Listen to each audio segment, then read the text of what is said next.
Hey all, Jason here from Upper Valley Land Trust for Field Notes Friday.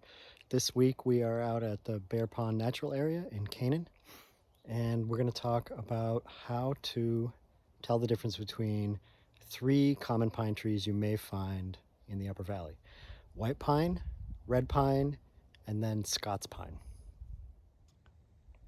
One way to tell the difference between the various pine trees is by their needles.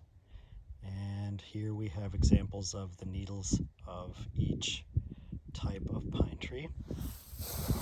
Over here we have a white pine, and you can tell that those are a little bit sort of more feathery in texture.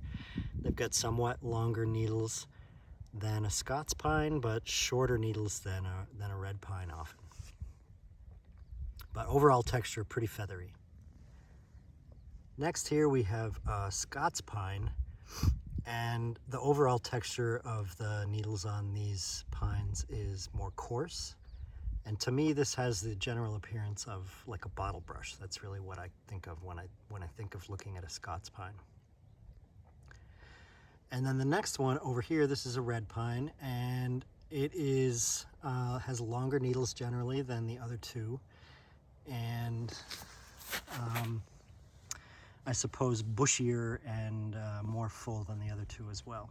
So that's how you might tell the difference between white pine, Scots pine, and a red pine in terms of needles. Next we're going to talk about bark characteristics.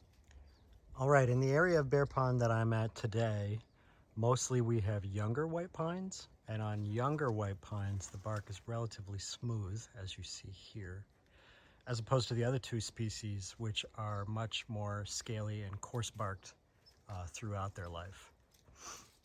Next, I'm going to move over to a Scots pine, and as you see here, it's quite scaly, pretty orange underneath. This is not entirely different than a red pine, which I'll show next, which is why it's always good to have multiple ways to tell tree species apart, and in this instance, you could go back to those needle descriptions. Okay, last in the terms of bark description, we have a red pine here, and red pines look somewhat similar to the Scots pines in terms of bark. They're very scaly.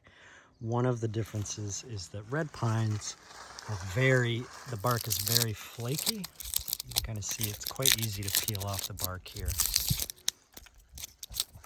But again, going back to those multiple ways to tell species apart, if you weren't sure whether you were looking at a red pine or a Scots pine, you could easily go back to the needles and their overall characteristics and make an ID that way.